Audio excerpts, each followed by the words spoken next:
So I just got back from the Galactic Star Cruiser, and this video is not about that. But if you want to see some of the highlights from our trip, check me out over on Instagram at Ken Pozek. The trip was incredible. When I think about the theme park industry here in Central Florida and the money that's getting invested into that space for immersive experiences, it's gonna be a fun ride. But today we're talking about theme parks, real estate, and life in Orlando, stories from each of those, so stay tuned.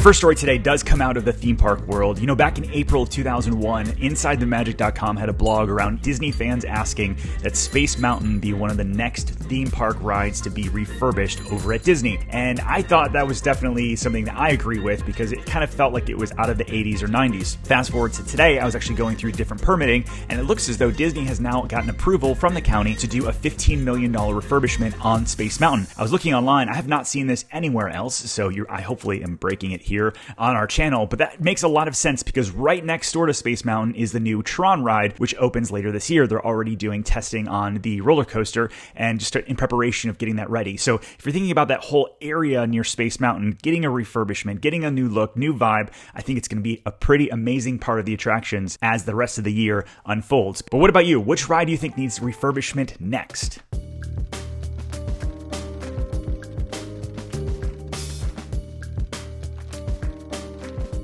The second story I wanted to talk about, and I'll link it down below, is from the Orlando Eno, which is like the sub-brand of the Orlando Business Journal that really just talks around tech and the tech space here in Central Florida. And a couple things about this. One, the fact that there's a sub-brand only talking about VC firms and tech here in Central Florida is really impressive to me and sort of where we're going as a city. But really the story that they talked about was a homegrown VC person, grew up here, then moved to California, built this VC firm, is now moving back to invest in our area. And I thought it was a really cool story regarding to like her mindset around the tech space here in Central Florida and in Florida in general. You've got Tampa that's blowing up, you've got Miami that's blowing up, and then now sort of this like inkling here in Central Florida as things continue to grow. And so you've got the lead incubator over in Lake Nona, you've got other firms downtown Orlando that are doing amazing things, some of them with billion-dollar valuations already.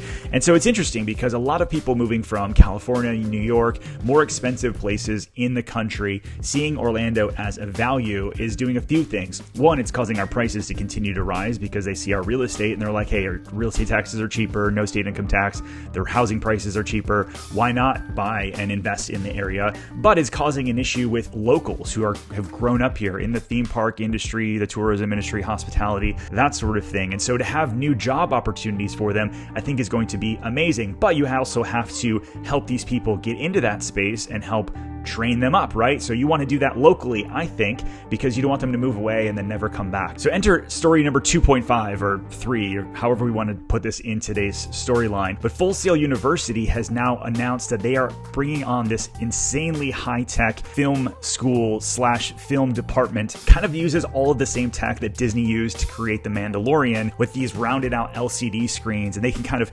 transport and create film in a fast and efficient way. It's amazing to see what's happening in our film industry and how that also relates to our tech industry, and then training up our people to take on new jobs locally. I think if people really lean into this in Orlando, it's going to be a lot of fun to watch grow.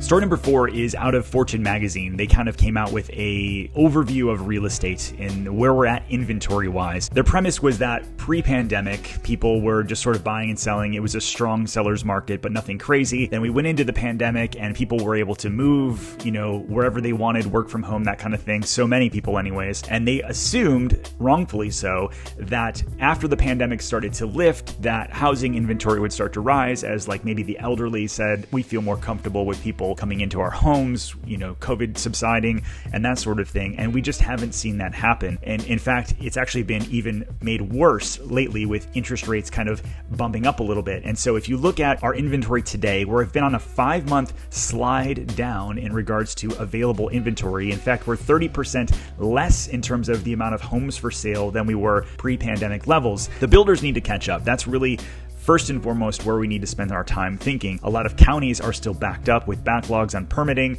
Builders are trying to catch up with the supply chain, and many of them that I'm talking with, I actually interviewed 6 of them for this story, so pay attention. A lot of them are looking to spec out homes more so than ever, and so that means that they're going to pick a lot, pick a model, pick the finishes, build it, and then when it's 70 to 90 days before being finished, they are going to list those homes for sale. And so I do see that this fall we're going to start seeing a little bit more builder inventory start to hit the market as kind of their pricing structure gets a little bit more solidified, because a lot of them are nervous to list these houses for sale or list these lots for sale, promise you a price, and then 6 months later have to come back and say, oops, just kidding, sorry, we need to raise the price $50, $60, $100,000 to catch up with the supply chain. So what that's doing is taking a lot of buyers that would typically sign on the dotted line with a builder, and then instead they're going to shift over to resale because they don't see the opportunity with new construction just yet. And so we're going to see, it's going to be an interesting year. I think that as Russia and Ukraine and how that all unfolds, interest rates coming up this week, and as the model for what homeownership looks like may shift. I don't know. It's going to be sort of the wild, wild west, but all I know is that we're going to stick around for the ride and help you at every stage of the game.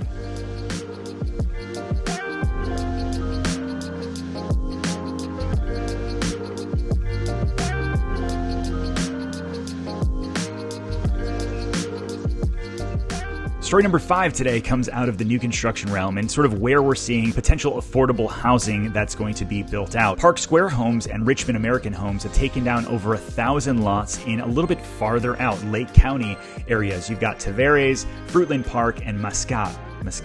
I always say that wrong.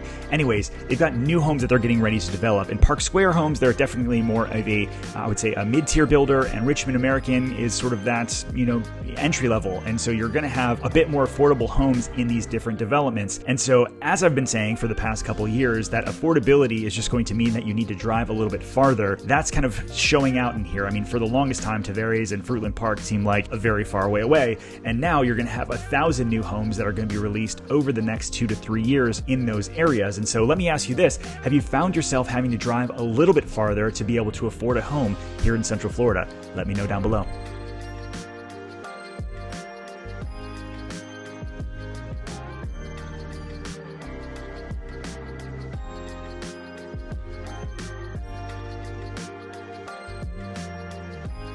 We are in an ever-changing market with Russia and Ukraine and stock market and interest rates and just sort of things. You might feel a little lost in your home search journey, or maybe even, I need to sell my home so that I can buy something. I'm not really sure what to do. That's where my team and I come in. We'd love to be your real estate resource of choice and help bring some clarity to this crazy, crazy market. So make sure you reach out, info@pozekgroup.com, and we'd love to get started with you. And then before you leave, hit the subscribe button, as we're putting out videos multiple times a week showing off Orlando and helping you discover home. We'll see you guys on the next video.